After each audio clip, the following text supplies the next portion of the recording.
हरियाणा विधानसभा चुनाव में हुआ बड़ा खेल। चुनाव आयोग के आंकड़ों में है सबूत। सबूत के साथ विश्वसनीय खुलासा। नमस्कार, मैं हूं प्रेम कुमार। प्रणाम इंडिया में आपका बहुत बहुत स्वागत है।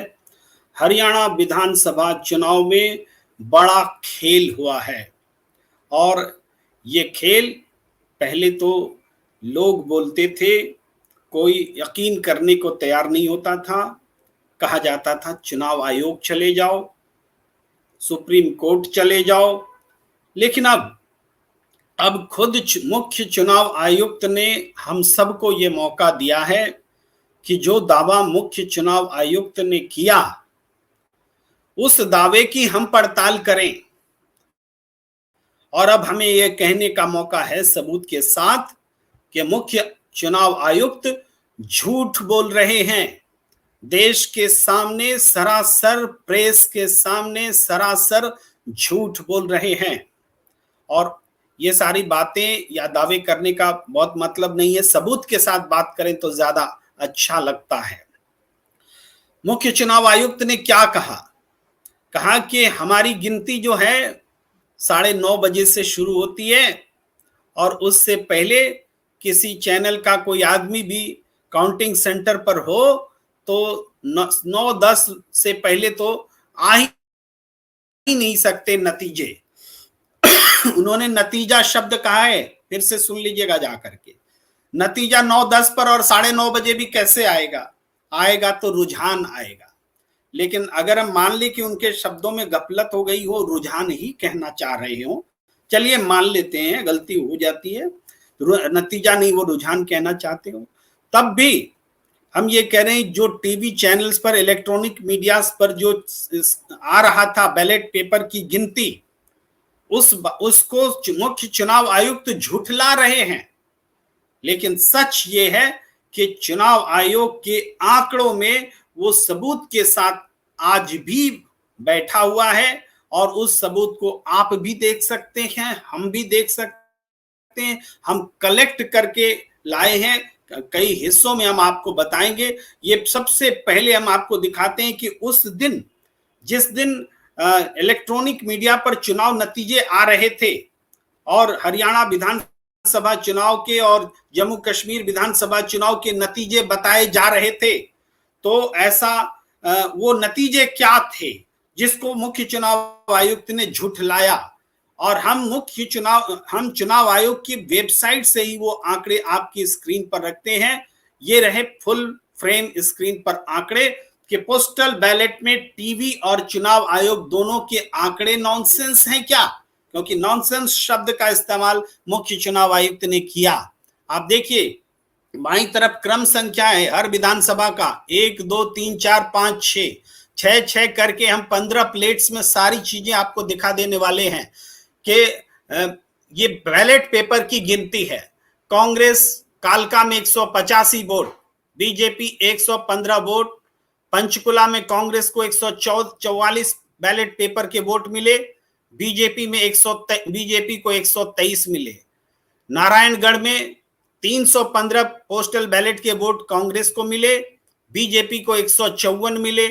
57 वोट कांग्रेस को अंबाला कैंट में मिले, बीजेपी यहां लीड कर रही थी, 172 वोट मिले अंबाला कैंट में।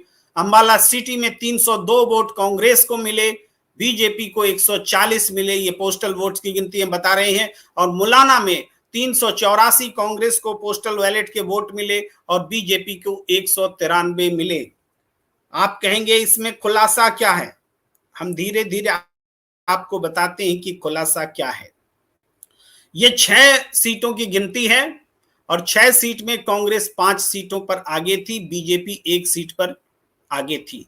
पोस्टल बैलेट की गिनती है और फाइनल नतीजे आपके पास है, मन में भी है। और आपको ध्यान भी होगा कि फाइनल नतीजों में बीजेपी को 48 सीटें और कांग्रेस को 37 सीटें आई। हम ये देखें स्क्रीन पर, ये स्क्रीन पर आपको इसलिए इकट्ठा करके दिया गया है कि कांग्रेस कितनी वोटों से आगे थी और किन सीटों पर आगे थी, बीजेपी किन सीटों पर कितने वोटों से आगे थी या पीछे भी थी, दोनों ही पार्टियों के संदर्भ में। ये आंकड़े आप देख रहे हैं, 6 सीटों का 5-1 का आंकड़ा आया। इसके बाद आप देखिए 7 से लेके 12 विधानसभा का क्रम है, और आप देख सकते हैं, मन में भी पढ़ेंगे कि हमने मूल रूप में कांग्रेस और बीजेपी के आंकड़े रखे हैं और कहीं कहीं अन्य के भी आंकड़े रखे हैं जहां उसको पोस्टल बैलेट में ज्यादा वोट्स मिले हैं।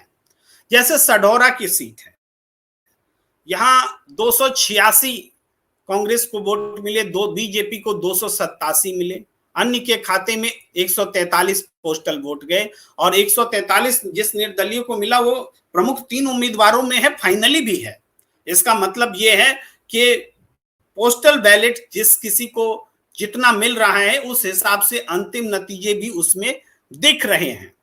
आप देखिएगा जगाधरी, यमुनानगर, रादौर, लाडवा, शाहाबाद, इन सब जगहों पर कांग्रेस पोस्टल बैलेट में बीजेपी से आगे चल रही है।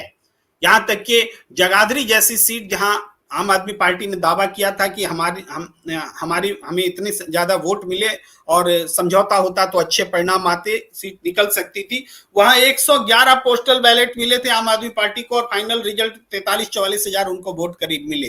तो पोस्टल बैलेट बता रहा है कि आम आदमी पार्टी भी जहां कहीं भी अच्छा परफॉर्म की है तो उसको पोस्टल बैलेट में वोट मिले। पोस्टल बैलेट पूरे अंतिम परिणाम का चेहरा है, ये यहां भी दिख रहा है। लेकिन सिर्फ कांग्रेस के संदर्भ में ये बातें नजर नहीं आती, सिर्फ कांग्रेस के संदर्भ में ये बातें नहीं दिखती हैं। इन आंकड़ों को हम थोड़ा और आगे भी कैरी करेंगे और भी सीटें बताएंगे, लेकिन कुछ और भी हम बात साथ साथ लेकर चलना चाहते हैं कि कई जगहों पर भारतीय जनता पार्टी जहां पर कि पोस्टल बैलेट में आगे थी, जैसा कि हमने अभी एक जगह का आपको बताया था जहां बीजेपी आगे थी, वैसी जगहों पर भी अगर गिनती करें कि पोस्टल बैलेट में बीजेपी जहां आगे थी वहां क्या हुआ, तो बीजेपी जिन जगहों पर आगे थी पोस्टल बैलेट में, हम बाद में पूरा आंकड़ा बताएंगे, लेकिन ये समझिए कि उसमें से सिर्फ 2 जगहों पर उसके उल्टे परिणाम मिले। सिर्फ 2 जगह जहां बीजेपी पोस्टल बैलेट में तो आगे थी लेकिन अंतिम परिणाम उसके पक्ष में नहीं रहे, सिर्फ 2 जगहों पर। और कांग्रेस के साथ क्या हुआ? कांग्रेस 74 सीटों पर आगे थी लेकिन अंतिम रूप से उसकी सीटें आधी रह गई, यानी आधी से ज्यादा सीटों पर पोस्टल बैलेट में आगे रहने के बावजूद कांग्रेस पार्टी चुनाव हार गई। ये चौंकाने वाले आंकड़े हैं। इवन जहां पर निर्दलीय ने चुनाव जीता, वो पोस्टल बैलेट में लीड नहीं कर रहे थे, लेकिन पहले 3 या 2 प्रत्याशियों में निर्दलीय प्रत्याशियों को भी बैलेट पेपर में पोस्टल बैलेट में पोस्टल बैलेट में अच्छे वोट मिले। जिस किसी को पोस्टल बैलेट में अच्छे वोट मिले उसी के पक्ष में चुनाव परिणाम आए हैं, कांग्रेस को छोड़कर। बाकी सबके साथ ये फॉर्मूला सही होता है, कांग्रेस के साथ फॉर्मूला सही नहीं होता है। बीजेपी अगर पोस्टल बैलेट में आगे है तो चुनाव परिणाम उसके पक्ष में आता है। अगर निर्दलीय चुनाव पोस्टल बैलेट में कॉम्पिटिटिव है, फर्स्ट या सेकंड है, तो वो भी चुनाव जीत जाता है। 3 उदाहरण मौजूद है निर्दलीय के भी। आईएनएलडी भी अगर जीतता है तो वो पोस्टल बैलेट में आगे रहता है तो वो भी जीत जाता है। लेकिन कांग्रेस पोस्टल बैलेट में आगे रहती है तो वो आधी से ज्यादा सीटों पर चुनाव हार जाती है। ये बात हम आपको बताने का प्रयास कर रहे हैं। इसी कड़ी में हम एक आंकड़ा आपके सामने रखते हैं। अब देखिए ये क्या है कि इसमें आप देख रहे हैं कि क्षमा कीजिएगा, ये मैं दिखाना नहीं चाह रहा था अभी। हाँ, इस पर नजर डालिए। ये कालका की सीट है, नंबर 1 विधानसभा की सीट है। यहाँ कांग्रेस को सबसे ज्यादा पोस्टल बैलेट मिले हैं, लेकिन जीत भारतीय जनता पार्टी की हुई है। मैं ये प्रतीक के तौर पर ये उदाहरण बता रहा हूं। इसमें देखिए 185 वोट पोस्टल के कांग्रेस को मिले और भारतीय जनता पार्टी को आपको कम वोट मिले हैं, 115 वोट मिले हैं। लेकिन इसके बावजूद भारतीय जनता पार्टी यहां चुनाव जीत जाती है। मान लीजिए ऐसा हो सकता है, कुछ सीट में ऐसा हो सकता है, इसको हम नकार नहीं सकते। लेकिन अब आ जाइए अंबाला कैंट की सीट।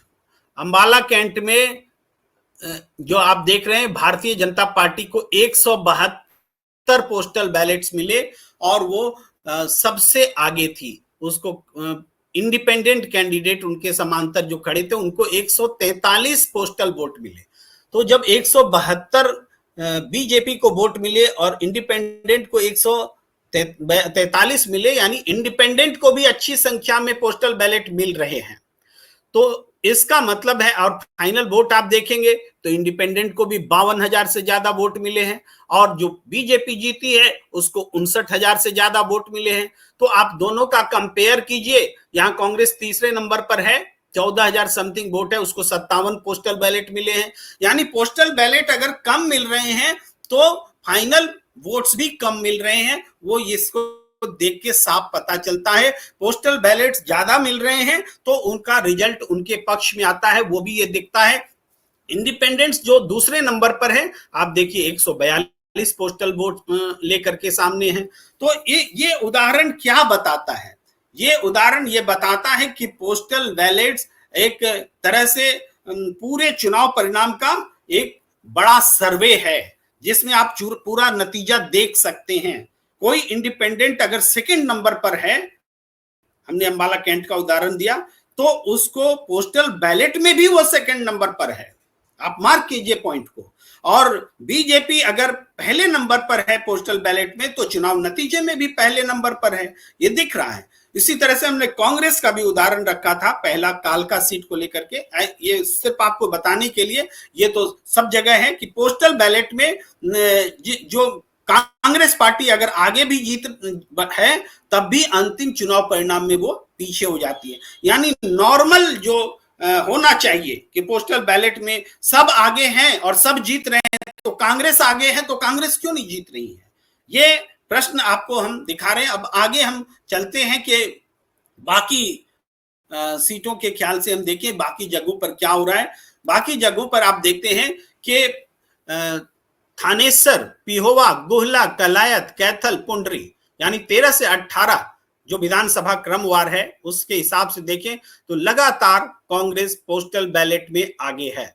783, 308, 341, 553, 978 और बीजेपी लगातार पीछे है। 383, 163, 159, 239, 480, 261 आप मिला सकते हैं। इसके अलावा आप देखेंगे जैसे आम आदमी पार्टी को थानेसर में 21 सीटें, 21 पोस्टल बैलेट मिले, तो वो वहां अच्छा वोट लेकर के आई। कलायत में एक INLD इनेलो को 144 पोस्टल वोट मिले, वो अच्छे वोटों के साथ दिख रही है। इसी तरीके से कांग्रेस 553 वोट लेकर आती है, बीजेपी 239 लेकर के आती है। लेकिन कांग्रेस को पोस्टल बैलेट में ज्यादा वोट मिलने का फायदा दिखता नजर नहीं आता। ये बात हम आपको बताने की कोशिश कर रहे हैं। लेकिन पोस्टल बैलेट का जो नतीजा था उसमें 18 सीटों के चुनाव परिणाम में आप देख रहे हैं 17 पर कांग्रेस आगे रही और बीजेपी अब तक सिर्फ 1 पर। ये हम क्रम से बता रहे हैं, 1 नंबर 2 नंबर विधानसभा का जो क्रम है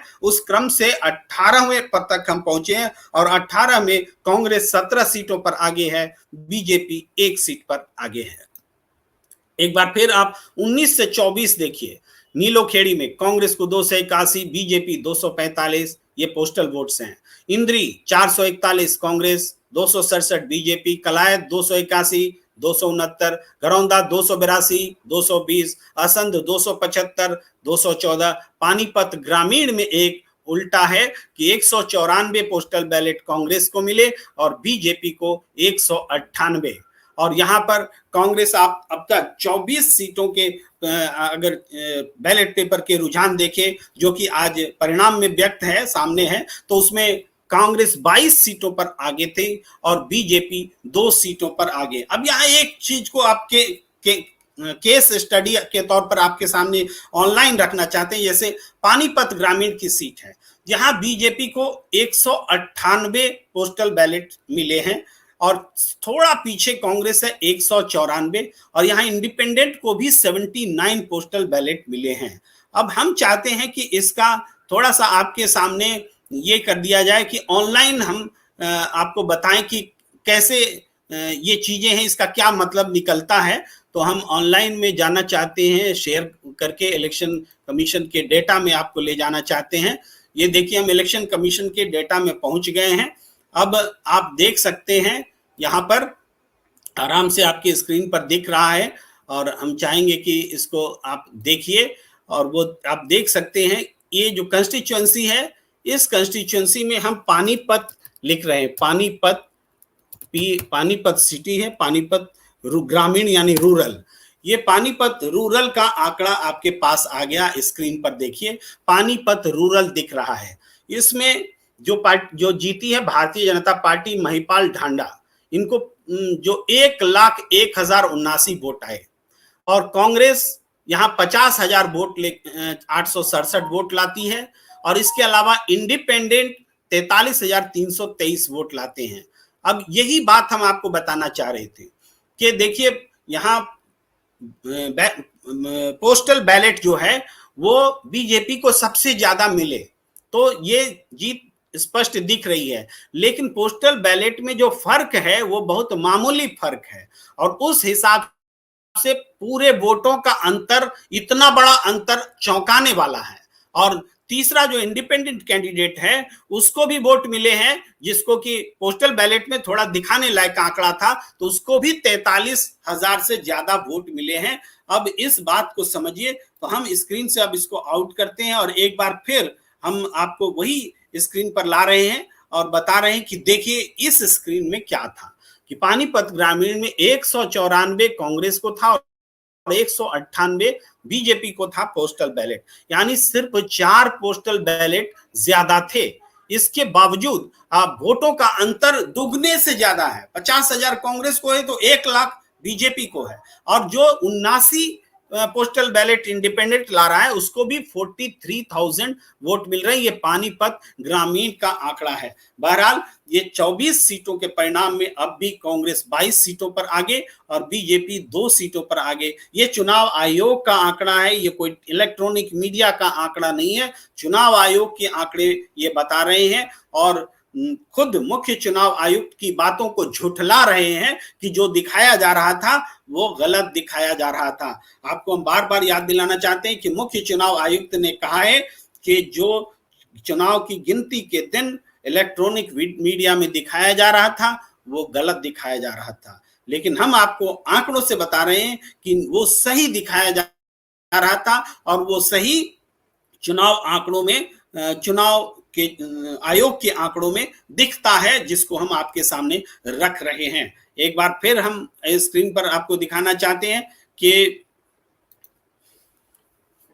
25 से लेकर के 30 तक ये गिनती है। आप स्क्रीन पर नोट करिए, ज्यादातर ये सबकी सब सीटें जो हैं इस पर कांग्रेस आगे, एक में भी बीजेपी आगे नहीं है। पोस्टल बैलेट के आंकड़े हैं, चुनाव आयोग के आंकड़े हैं, और अब तक 30 सीटों की गिनती आपके सामने आ चुकी है। 30 में 28 सीटों पर कांग्रेस और बीजेपी 2 सीट लेकर के आगे है। ये बात आप साफ तौर से देख रहे हैं। ये जो पानीपत, इसराना, समाल का ये सब जीटी रोड वाला इलाका है, जहां पर कि कांग्रेस ने पोस्टल बैलेट में क्लीन स्वीप कर दिया बीजेपी को, ये आप साफ तौर पर देख रहे हैं। इसके अलावा ये भी सोनीपत, गोहाना, बड़ौदा, जुलाना, सफीदो, जिंद, ये सारी सीटें, इन सब जगह कांग्रेस आगे थी। कुल मिलाकर 36 सीटों में 34 पर कांग्रेस पोस्टल बैलेट में आगे थी, बीजेपी 2 सीटों पर आगे थी। इससे आगे अगर हम देखें तो अब आइए उचाना कला, जहां पर कि जेजेपी भी चुनाव लड़ रही थी, नरवाना, टोहाना, फतेहाबाद, रतिया, कलावली, इन सब इलाकों में इनेलो का भी प्रभाव है।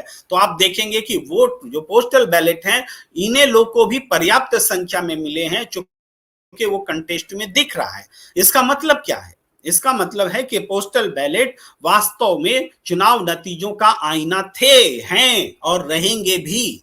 आप नरवाना में देखिए 530 वोट कांग्रेस को मिल रहे हैं, बीजेपी को 287 मिल रहे हैं और अन्य को 282 मिल रहे हैं। आप समझ सकते हैं वोट 3 हिस्सों में बंट रहा है।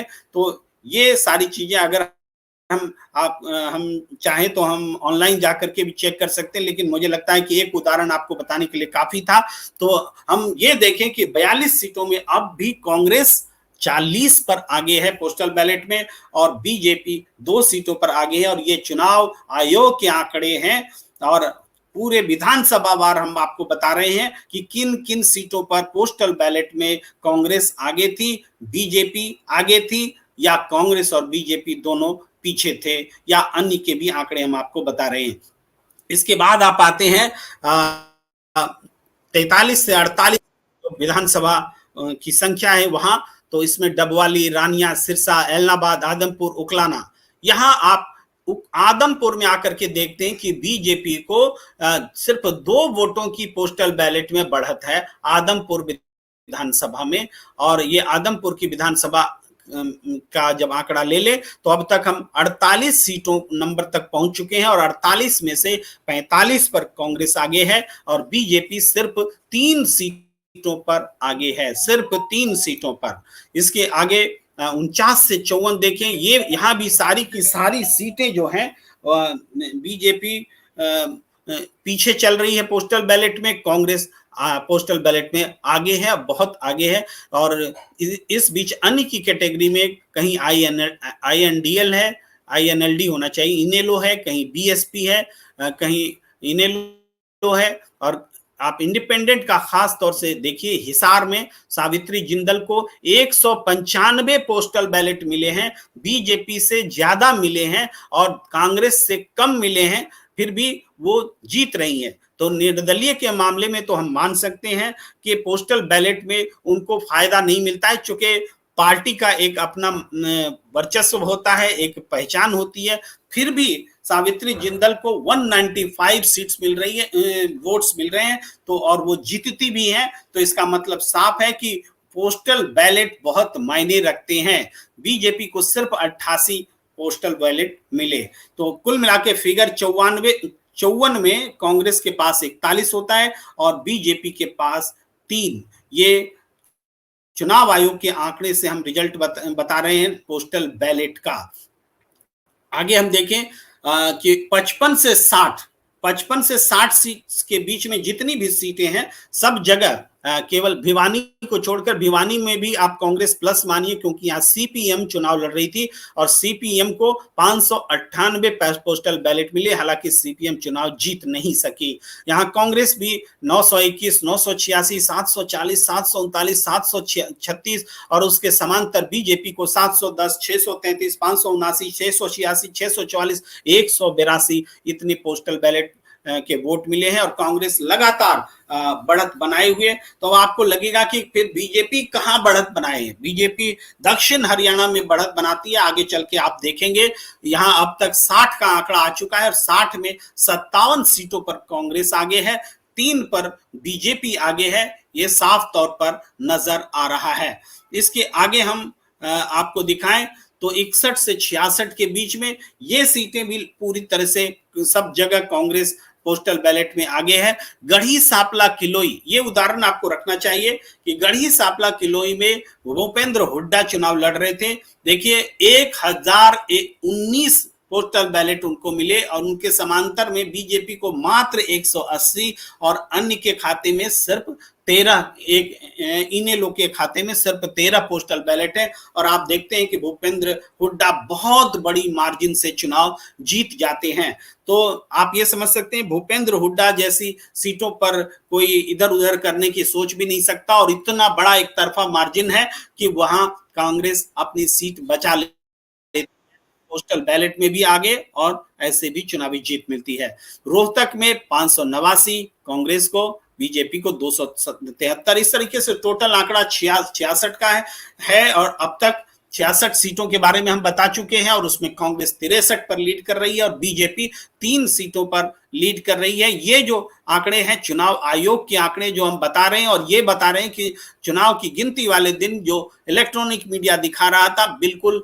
यही आंकड़ा दिखा रहा था और वो सही दिखा रहा था।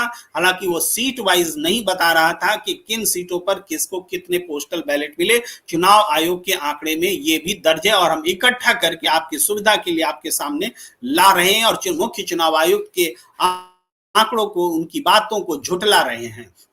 आगे आप देखिए, यहां से बीजेपी को सीटें मिलने शुरू होती है पोस्टल बैलेट में। आप देखेंगे बेरी में कांग्रेस को 674 वोट मिले, बीजेपी को 191। अटेली में 563 वोट कांग्रेस को मिले, बीजेपी को 963 वोट मिले, सीट बीजेपी ने जीती भी। महेंद्रगढ़ में 1131 वोट कांग्रेस को मिले और बीजेपी को 1036 वोट मिले, और अन्य के खाते में 183, इंडिपेंडेंट निर्दलीय के खाते में, अन्य यानी सभी जोड़ के नहीं, सिर्फ एक प्रत्याशी के खाते में 183। नारनौल में 718 पोस्टल बैलेट कांग्रेस को मिले और बीजेपी 788 यहां पोस्टल बैलेट हासिल करती है, लीड करती है। अटेली में भी लीड करती है, नारनौल में लीड करती है, नांगल चौधरी में भी 850 वोट बीजेपी को मिले और 752 कांग्रेस को मिले। मैं जो 2 सीटें बता रहा हूं जिसमें कि बीजेपी पोस्टल बैलेट में आगे रह करके भी चुनाव हार गई, उनमें से एक सीट नांगल चौधरी का है। बाकी सभी सीटें जहां पोस्टल बैलेट में बीजेपी आगे है वो चुनाव जीत भी जाती है। बावल में आप देख रहे हैं 739 सीटों के साथ बीजेपी आगे है। इस तरह अभी तक हम 72 सीटों का बता चुके हैं, उसमें कांग्रेस 65 सीटों पर आगे है, बीजेपी 7 सीटों पर आगे है। ये क्रमवार हम बता रहे हैं, 1 2 3 4 जो चुनाव आयोग ने सारे विधानसभा सीटों का नाम दे रखा है उस के हिसाब से बता रहे हैं। कुछ और हम आपको आंकड़े दिखा दे, 72 के बाद 73 से 78, तो इसमें भी आप देख रहे हैं कि बीजेपी पोस्टल बैलेट में कई सीटों पर आगे है। कोसली में 1297 वोट्स लेके आगे है। रेवाड़ी में हालांकि कांग्रेस आगे है 613 वोट से, लेकिन वो चुनाव हार जाती है। 511 वोट बीजेपी को पोस्टल बैलेट मिले थे और अन्य आम आदमी पार्टी को 62 मिले थे। पटौदी में 474 और 241, यानी बड़ा फासला लेकर के बीजेपी आगे है। बादशाहपुर में 162 कांग्रेस को और बीजेपी को 255, यानी यहां भी बीजेपी पोस्टल बैलेट में बहुत आगे। गुड़गांव में 163 और 314 है बीजेपी का, यहां भी बीजेपी बहुत बड़ी बढ़त लेकर पोस्टल बैलेट में। और सोहना में 189 कांग्रेस को और बीजेपी को 249, यहां भी बहुत बड़ी बढ़त है। अभी हम इसको थोड़ा सा एक्सप्लेन करना चाहते हैं कि ये जो सीटें बीजेपी को जहां बढ़त मिल रही है उसमें अगर आप देखें तो कांग्रेस के मुकाबले पोस्टल बैलेट में बीजेपी को बड़ी बढ़त है, और ये बात चुनाव के नतीजों में भी दिखती है। बीजेपी अगर पोस्टल बैलेट में बड़ी मार्जिन लिए हुए हैं तो चुनाव नतीजों में भी बड़ी मार्जिन लिए हुए हैं। इसका मतलब क्या है? इसका मतलब साफ तौर से पोस्टल बैलेट पूरे चुनाव का चेहरा है। वो बता रहा था कि कौन पार्टी कहां लीड कर रही है, वो ट्रेंड बता रहा था, रुझान बता रहा था और सही बता रहा था।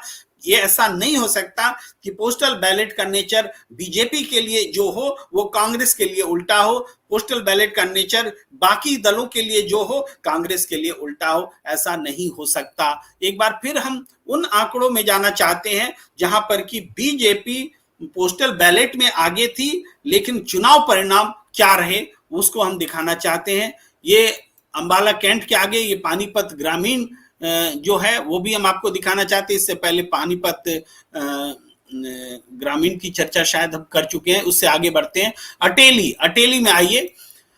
अटेली में आप देखिए भारतीय जनता पार्टी को 963 पोस्टल वोट्स मिले, इससे पहले भी मैं स्क्रीन पर दिखा रहा था, और यहां कांग्रेस को 563 वोट मिले। और फाइनल वोट क्या रहा तो 57,737 वोट बीजेपी को वो जीत जाती है और कांग्रेस को 30,037 वोट वो हार जाती है। लगभग दुगना से थोड़ा कम का फर्क है। 39.75% बीजेपी को वोट मिले, कांग्रेस को 20.68। तो आप देख रहे हैं कि पोस्टल बैलेट में भी ये फर्क है। पोस्टल बैलेट में जब फर्क आता है तो ओवरऑल ईवीएम की मशीनों में भी वही ट्रेंड नजर आता है। आप देखिए नारनौल में भी बीजेपी की जीत होती है, पोस्टल बैलेट में भी वो आगे रहती है। नारनौल में बीजेपी को 768 संभवतः, बहुत महीन है, 68 या 88 इतनी सीटें वोट्स मिलते हैं पोस्टल बैलेट, और इसके मुकाबले कोई कांग्रेस को 718 वोट मिलते हैं, बाकी 40 और इस तरह से है। तो अंतिम आंकड़ा आप देखिए 57,000 समथिंग और 40,000 समथिंग का है, यहाँ बीजेपी जीत जाती है। इसके आगे नांगल चौधरी में हमने कहा था ये वो उदाहरण है जहां पोस्टल बैलेट में बीजेपी आगे थी, फिर भी वो चुनाव हार गई। ये 850 पोस्टल बैलेट उनको मिले थे और कांग्रेस को 752 मिले थे, यानी लगभग 98 वोट्स का फर्क था। और ये यहाँ ये केवल एक उदाहरण दिखता है कि बीजेपी यहां पोस्टल बैलेट में आगे थी, फिर भी चुनाव हार गई। ऐसे पूरे उदाहरणों को हमने समेटा तो सिर्फ 2 उदाहरण ही सामने मिले, जो हम आपको दिखा भी रहे हैं, बता भी रहे हैं। बावल में 72 सीटें, ये 72 नंबर की सीट है। यहां पर बीजेपी को 739 पोस्टल बैलेट मिले और कांग्रेस को 619। ये सीट भी बीजेपी ने जीत ली, पोस्टल बैलेट में भी आगे रहे और उसको जीत भी मिली। अब हम यहाँ इस सिलसिला को यहाँ रोकते हुए एक बार फिर पहले वाले आंकड़े पर जाते हैं, जिसको हम पहले पूरा कर लेना चाहते हैं कि पूरा आंकड़ा क्या था जो उस दिन चुनाव की गिनती वाले दिन इलेक्ट्रॉनिक मीडिया ने दिखाया था, जिसको मुख्य चुनाव आयुक्त कह रहे हैं कि जब हमारी गिनती ही शुरू नहीं हुई तो ये आंकड़े कैसे बता रहे थे। और हम आज मुख्य चुनाव आयुक्त से पूछते हैं कि अगर गिनती शुरू नहीं हुई थी तो जो इलेक्ट्रॉनिक मीडिया में बताए जा रहे थे वही नतीजे मुख्य चुनाव आयोग के वेबसाइट में कैसे दर्ज हैं, अगर उनको कैसे पता चल गया, इलेक्ट्रॉनिक मीडिया को कहां से सपना आ गया कि जो नतीजे आपके चुनाव आयोग के आंकड़े में दर्ज है वही नतीजे वो सुबह सवेरे आपकी गिनती शुरू होने से पहले बता गया। ये तो बहुत रहस्य का विषय है। मुख्य चुनाव आयुक्त को ये जवाब देना चाहिए कि गिनती शुरू नहीं हुई तो वो आंकड़े अक्षरशः कैसे सही हुए। 74 पर उस दिन भी कांग्रेस आगे थी, 74 पर आज भी कांग्रेस आगे मिलेगी। अभी आंकड़ों में बहुत जल्दी स्पष्ट होने वाला है, हम आपके सामने रखने जा रहे हैं। अब जो हम रखने जा रहे हैं ये 14वीं नंबर प्लेट 14/84 सीटों का आंकड़ा आपके सामने है। देखिए इसमें नूह, फिरोजपुर, झिरका, पुन्हाना, ये जो मेवात का इलाका है, यहाँ कांग्रेस लीड कर रही है पोस्टल बैलेट में भी और चुनाव भी कांग्रेस ने जीता है। हथिन एक सीट है जहां बीजेपी 405 ये पोस्टल बैलेट लेकर आई और कांग्रेस को 269 मिली। तो हम हथिन पर भी गौर करेंगे आगे। ये हथिन की सीट, इसमें भी थोड़ा सा मार्जिन है, तो चुनाव नतीजों में भी ये मार्जिन दिखेगा। होडल की सीट आप जानते हैं कि बहुत महत्वपूर्ण का मुकाबला हुआ। यहाँ कांग्रेस के प्रदेश अध्यक्ष खड़े थे, 205 पोस्टल बैलेट में वोट लेकर आगे थे, बीजेपी 168। इस हिसाब से तो चुनाव जीत जाना चाहिए था, लेकिन वो मामूली वोट से चुनाव हार गए। पलवल में 367 वोट कांग्रेस के पक्ष में मिले पोस्टल के और 323 बीजेपी के, यानी एक सीट हथिन में बीजेपी आगे रही। और टोटल आंकड़ा आप देख रहे हैं 84 सीटों में 71 सीटों पर कांग्रेस आगे चल रही है और बीजेपी 13 सीटों पर आगे चल रही है। ये काउंटिंग वाले दिन का आंकड़ा हम चुनाव आयोग के वेबसाइट से आंकड़े निकालकर सीट वाइज आपको बता रहे हैं कि ये कैसे सही था। और ये आखिरी प्लेट है, 90 सीटों का रुझान आपके सामने है।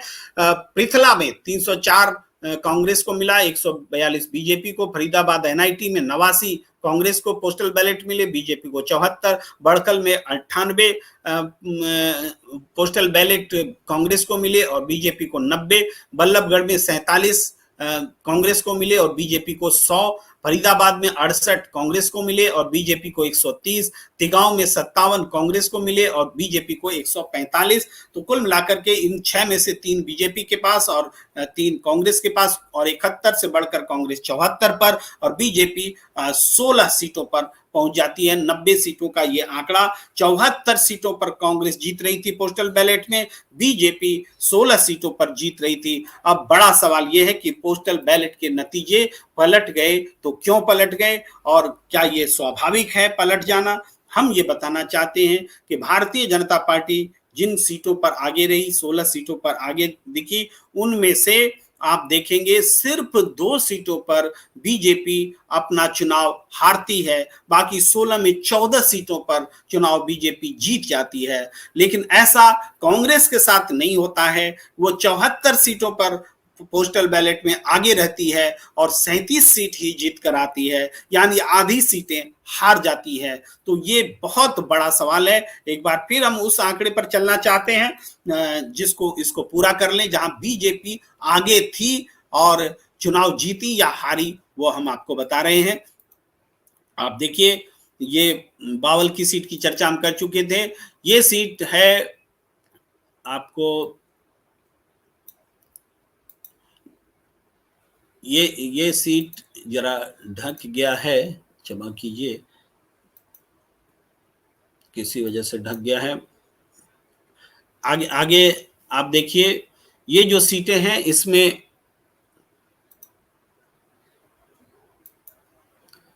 अच्छा, हथिन की सीट की हम चर्चा कर रहे थे। हथिन में आप देखिए 405 सीट भारतीय जनता पार्टी को मिली, सीट नहीं, पोस्टल वोट्स मिले, और कांग्रेस को यहाँ 269 पोस्टल वोट्स मिले। लेकिन ये उदाहरण एक उल्टा उदाहरण है, जो बीजेपी चुनाव हार गई। एक नांगल चौधरी और दूसरा हथिन में 47,511 वोट बीजेपी को मिले और कांग्रेस को 79,907 वोट मिले। इन दो उदाहरणों को छोड़कर बाकी सभी उदाहरणों में भारतीय जनता पार्टी ने पोस्टल बैलेट में अगर लीड किया तो वो फाइनली भी चुनाव जीतती नजर आई। अब बल्लभगढ़ को देख लीजिए, यहाँ 100 मिले हैं पोस्टल बैलेट बीजेपी को और 84 पोस्टल बैलेट मिले हैं इंडिपेंडेंट को, और आप अगर कांग्रेस को देखेंगे तो महज 47 पोस्टल बैलेट मिले हैं। अंतिम नतीजा देखिए, एक तरफा है, चुनाव 61,806 वोट लेकर के बीजेपी जीत जाती है। यहाँ आप देखिए इंडिपेंडेंट जिसको 44,076 वोट मिले हैं, उसको भी पोस्टल बैलेट कम नहीं मिले हैं, 84। बीजेपी को 100 तो इंडिपेंडेंट को 84 पोस्टल बैलेट मिले हैं। इसका क्या मतलब है? इसका मतलब साफ है कि पोस्टल बैलेट में वोट मिलता है तो वो एक संकेत होता है पूरे चुनाव परिणाम का, और वो संकेत दिखता है। यहाँ इवन इंडिपेंडेंट पर भी ये लागू होता है, बीजेपी पर भी लागू होता है, लेकिन आश्चर्य है कि कांग्रेस पर लागू नहीं होता। यही बात हम आपको बताना चाह रहे हैं, कांग्रेस पर लागू नहीं होता तो क्यों नहीं होता, ये एक बड़ा सवाल। फरीदाबाद की सीट को देख लीजिए, फरीदाबाद में बीजेपी 130 पोस्टल बैलेट में लेकर के सबसे आगे थी और कांग्रेस यहाँ बहुत पीछे 68 पोस्टल बैलेट लेकर के, यानी लगभग आधी है। चुनाव नतीजे भी देखिए लगभग उसी हिसाब से, 45,263 कांग्रेस को और 93,651 बीजेपी को, यानी पोस्टल बैलेट में वो चुनाव परिणाम का की छवि जो है साफ तौर पर नजर आती है। आप देखिए तिगांव, ये आखिरी 90 नंबर विधानसभा क्षेत्र है, 90वां नंबर विधानसभा क्षेत्र तिगांव आखिरी। इसमें अगर देखें तो यहाँ भारतीय जनता पार्टी को 145 पोस्टल बैलेट मिले हैं और 99 नीचे आपको इंडिपेंडेंट को मिले हैं। तो आप साफ तौर पर देख सकते हैं, जो बीजेपी को 94,000 से ज्यादा वोट मिले फाइनली और 56,000 से ज्यादा वोट मिले इंडिपेंडेंट को। तो आप ये पैटर्न पोस्टल बैलेट का जो है वही पैटर्न आपको फाइनल रिजल्ट का भी है। ये सारी बातें अब तक हम आंकड़ों में आपके सामने जो बातें रखने की हमने कोशिश की है उसको अगर हम बताने का प्रयास करें तो सबसे पहली बात यह है कि मुख्य चुनाव आयुक्त झूठ बोल रहे हैं। पहली हेडलाइन निकलती है इन पूरे तथ्यों के साथ कि मुख्य चुनाव आयुक्त झूठ बोल रहे हैं कि जो इलेक्ट्रॉनिक मीडिया में दिखाया जा रहा था वो नॉनसेंस था। ये साफ तौर पर झूठ बोलते दिख रहे हैं, क्योंकि हमने आंकड़ों में ये बताया कि जो इलेक्ट्रॉनिक मीडिया में दिखाया जा रहा था वही सच है, वही सच है, और चुनाव आयोग के आंकड़ों में ये सच है। वहां से तथ्य लेकर हम आपके सामने प्रूफ के साथ बात कर रहे हैं। इसके अलावा एक और बात जो हम कह रहे हैं कि पोस्टल बैलेट में जो नेचर दिखता है वही नेचर अंतिम चुनाव परिणाम में भी दिखता है। चाहे आप निर्दलीय उम्मीदवार जो पहले या दूसरे नंबर पर रहे उनको देख लीजिए, जिनको कि पोस्टल बैलेट में भी अच्छे वोट मिले, या फिर इनेलो को देख लीजिए जिनका प्रदर्शन पूरे प्रदेश में अच्छा नहीं है, 2 सीटों पर जीते, कई सीटों पर सेकंड या थर्ड रहे, उनको भी पोस्टल बैलेट मिलते हैं। इवन आम आदमी पार्टी जो 1-2 जगहों पर कंटेस्ट में रही वहां भी उनको पोस्टल बैलेट मिले, और भारतीय जनता पार्टी जो कि पोस्टल बैलेट में सिर्फ 16 सीटों पर आगे थी, उनको आश्चर्यजनक ढंग से जिन जगहों पर पोस्टल बैलेट में वो बहुत पीछे थी, दुगना और आधे का फर्क था, वहां भी बीजेपी चुनाव जीत जाती है। ये आश्चर्य दिखता है। कांग्रेस के साथ ये आश्चर्य नहीं दिखता। ये बुरा वाला आश्चर्य जो है वो कांग्रेस को दिखता है, कांग्रेस के लिए दिखता है, दुःस्वप्न की तरह दिखता है कि 74 सीटों पर आगे रहने के बावजूद कांग्रेस को सिर्फ 37 सीटें मिलती हैं और सिर्फ 16 सीटों पर पोस्टल बैलेट में आगे रहने वाली बीजेपी को 16 से 3 गुना ज्यादा यानी 48 सीटें मिलती हैं और कांग्रेस को 74 से आधी यानी 37 सीटें मिलती हैं। यही इस चुनाव का चमत्कार है। इसमें चुनाव आयोग झूठ बोल रहा है, वोटों की गिनती के बारे में झूठ बोल रहा है और मुझे आश्चर्य है कि देश की वो तमाम मीडिया, देश के वो तमाम सर्वेयर जो चुनाव आयोग के इस दावे को खारिज करने के लिए सामने नहीं आ रहे, झूठा बनने को तैयार हैं, नॉनसेंस सुनने को तैयार हैं, लेकिन वो बात को आगे बढ़ाते हुए नजर नहीं आ रहे हैं। वो पता नहीं क्यों काउंटर नहीं दे रहे हैं। जब मैं तथ्यों के साथ काउंटर लेकर आ सकता हूं तो क्या वो सर्वेयर जिन्होंने वहां खड़े होकर सर्वे किए, आंकड़े हासिल किए, आंकड़ों को स्क्रीन पर लाया, टीवी चैनल के साथ एग्रीमेंट था, टीवी चैनल के तहत की वजह से उनके उस एग्रीमेंट की वजह से उसको स्क्रीन पर लाया, और चुप टीवी चैनल्स क्यों हैं? इलेक्ट्रॉनिक मीडिया के वो माध्यम क्यों चुप हैं जिनको नॉनसेंस कहा जा रहा है सच्चाई दिखाने के कारण? वो सच्चाई जो चुनाव आयोग के आंकड़ों में, उनकी वेबसाइट पर हमेशा जिंदा रहेगी, कोई मिटा नहीं सकता। इसके बावजूद वो सारे लोग चुप हैं, खामोश हैं। तो क्यों खामोश हैं? एक बड़ा सवाल है। ये खुलासा जो है, ये तथ्यों के साथ खुलासा करना, आपके सामने रखना बहुत जरूरी है। ऐसे तो बहुत सारे लोग बोल देते हैं, लेकिन बोलना और प्रमाण के साथ बोलना दोनों में बहुत फर्क होता है। आज हमने चुनाव आयोग के आंकड़ों को सामने रख करके ये साबित किया है कि चुनाव की गिनती वाले दिन जो आरंभिक नतीजे आए थे, 74 सीटों पर कांग्रेस आगे थी, वो बिल्कुल सही बात थी। उसके बाद चुनाव परिणाम क्यों पलटे हैं, इसका आपको पता लगाना पड़ेगा। इसको भी पता लगाने के लिए बहुत सारे फैक्ट्स हैं। वो फैक्ट्स का तो मैं अध्ययन कर सकता हूं, लेकिन जो सबूत मिले हैं उन सबूत का जब तक परीक्षण नहीं होगा, ईवीएम 99% चार्ज था तो क्यों चार्ज था, इसको जब तक बताया नहीं जाएगा तो वो सच्चाई कैसे सामने आएगी। वैसे एक बात जो मैं कह दूं वो ये कि चुनाव आयोग ने जो अंतिम रूप से आंकड़ा जारी किया था 67.90% वोट का, उसके हिसाब से वोट्स जो हैं ईवीएम में नहीं है। बहुत बड़ी बात कह रहा हूं कि जो चुनाव आयोग बता रहा है कि 67.9% वोट पड़े थे, महिलाओं के इतने, पुरुषों के इतने, ये सारी चीजें, वो वोट जो करीब 1,38,00,000 से थोड़ा ज्यादा होता है, उतने वोट्स ईवीएम में मिलने चाहिए थे कि नहीं मिलने चाहिए थे, ये हम पूछ रहे हैं। चुनाव आयोग गिनती करके बता दे, हम बताएंगे तो अनऑफिशियल होगा।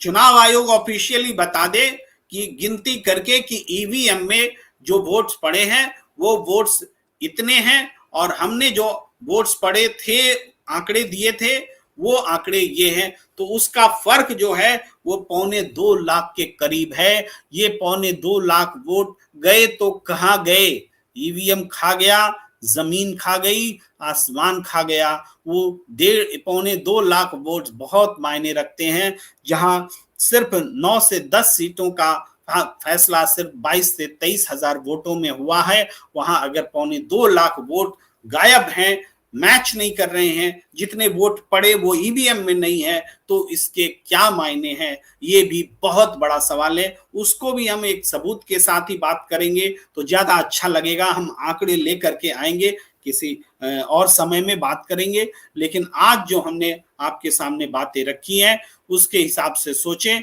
तो ये आपको, अब मुझे विश्वास है कि आपको ये बातें समझ में आ गई होंगी कि ये सारी चीजें क्या थी। चूंकि हम लगातार बातचीत करने में आपसे बिजी थे तो आज हम प्रतिक्रियाएं नहीं ले सके, लेकिन अब हम कुछ प्रतिक्रिया लेना चाहते हैं। देखिए, रुद्रा लिख रहे हैं, प्रेम सर क्यों कर रहे हैं कांग्रेस को डिफेंड? ये आप कह रहे हैं कि डिफेंड क्यों कर रहे हैं? मैं तो जनता को, वोटर को डिफेंड कर रहा हूं। वोट कांग्रेस का थोड़े चुराया गया है, वोट हमारा आपका चुराया गया है। तो हम वो बता रहे हैं कि वोट गए तो कहां गए, ये हम बता रहे हैं। विधि जी कह रहे हैं कि कांग्रेस पार्टी को सड़कों पर आकर ईवीएम के खिलाफ पूरे देश भर में एक बड़ा आंदोलन खड़ा करना चाहिए। और रुद्रा जी कह रहे हैं पैसे पे टिकट बटे हैं हुड्डा ने, ये सारी चीजें कह रहे हैं। इवन उमर अब्दुल्ला भी कांग्रेस को साइडलाइन कर दी है। विधि जी लिख रहे हैं कि हमारे फ्रीडम फाइटर्स भी ऊपर से देख रहे होंगे तो हम पर शर्म कर रहे होंगे कि हमने अंग्रेजों को मार भगाया और ये एक निरंकुश सरकार को नहीं हटा पा रहे हैं। सुनंदा ब्राह्मणी जी लिख रहे हैं चुनाव आयोग के राजीव कुमार ने नॉनसेंस बोला है, बहुत बुरा लगा है। विधि जी लिख रहे हैं सर बीजेपी एचआर में सरकार बना चुकी है, हरियाणा में सरकार बना चुकी है, अब इन सब आंकड़ों का कोई मतलब नहीं है सर। चलिए, ये आपकी फौरी प्रतिक्रिया है, लेकिन मुझे लगता है कि इन आंकड़ों का मतलब है, इसलिए मैं ये आंकड़े लेकर आया हूं। नॉनसेंस मीडिया कर्मियों को बोला था राजीव कुमार ने, मीडिया कर्मियों को भी बोला था और जो आंकड़े दिखाए जा रहे थे इलेक्ट्रॉनिक मशीन पर उनको भी बोला था। शायद नहीं कह रहे, बिना किसी किंतु परंतु के कहा जा सकता है कि जनमत की लूट हुई है। शायद नहीं जी कह रहे हैं चुनाव आयोग ने पक्षपात किया है। और हरिशंकर जोशी जी भी मौजूद है यहाँ। प्रसून जी कह रहे हैं लेकिन प्रेम जी इसके लिए कांग्रेस को ही लड़ना पड़ेगा। क्यों कांग्रेस को लड़ना पड़ेगा? मैं पूछना चाहता हूं, कांग्रेस ने ठेकेदारी ले रखी है खाली कि वो लोकतंत्र की रक्षा करे? वोटर के वोट लूटे जा रहे हैं और सारे वोटर होकर के हम कहेंगे कांग्रेस को लड़ना पड़ेगा? जैसे लग रहा है वोट जो लूटा जा रहा है वो कांग्रेस, चलिए कांग्रेस बर्बाद हो जाएगी तो, लेकिन आखिर तौर पर कौन बर्बाद होगा? अपोजिशन खत्म होगा, जनता बर्बाद होगी, निरंकुश शासन होगा और लोकतंत्र खत्म होगा। हर बात में ये बोलना कि कांग्रेस को लड़ना पड़ेगा, क्यों कांग्रेस को लड़ना पड़ेगा? तो आपको कहिए जो प्रत्याशी हारा है उसको लड़ना पड़ेगा, वो प्रत्याशी अपने लिए जीत हार करता है। हम तो ऐसा नहीं मानते कि कोई प्रत्याशी की बपौती है वो जीत जाता है तो उसके पापा खुश होंगे, उसके बच्चे खुश होंगे। अरे कोई प्रत्याशी जीतता है तो उस क्षेत्र का निर्वाचित वो जो मतदाता है वो खुश होता है कि हमारा चुना हुआ व्यक्ति जीता है। तो ये मतदाताओं की जीत होती है, एक प्रत्याशी की जीत नहीं होगी। इसी तरीके से जैसे आप कह रहे हैं कि कांग्रेस को लड़ना चाहिए, फिर कहिए कि जिसका जो उम्मीदवार हारा है उसको लड़ना चाहिए। ये बोलने का कोई मतलब, मतदाताओं की लड़ाई है, ये मतदाताओं के वोट लूटे जा रहे हैं और हम उसको एक प्रत्याशी की और एक पार्टी की हार के रूप में बता रहे हैं। इसको करेक्ट करना पड़ेगा, इस समझ को। किसका गेम ओवर हो गया जी, इस बातचीत चल रही है आगे। आपके हर सवाल का जवाब नेक्स्ट सुप्रीम कोर्ट के जज संजीव खन्ना देंगे, अरविंद त्यागी जी लिख रहे हैं। तो इस तरीके से सारी प्रतिक्रियाएं चल रही। मैं सारी प्रतिक्रियाएं तो ले नहीं पाया, कुछ टोकन के तौर पर मैंने कुछ प्रतिक्रियाएं जरूर ली हैं, लेकिन हाँ, हम अब इस चर्चा को यहीं पर विराम देना चाहते हैं कि हरियाणा चुनाव में बड़ा खेल हुआ है और चुनाव आंकड़ों में वो सबूत दर्ज हैं। इस खेल के सारे सबूत चुनाव के वेबसाइट पर, एईसी के वेबसाइट पर दर्ज हैं। उन्हीं में से आंकड़े उठाकर हम आपके सामने लेकर आए और हमने आपको बताया। कोई नई बात आप नए तरीके से सबूत के साथ कहना एक अहम बात होती है। और तो आज की चर्चा को यहीं पर विराम देने का वक्त। आप सबका बहुत बहुत आभार, धन्यवाद, नमस्कार।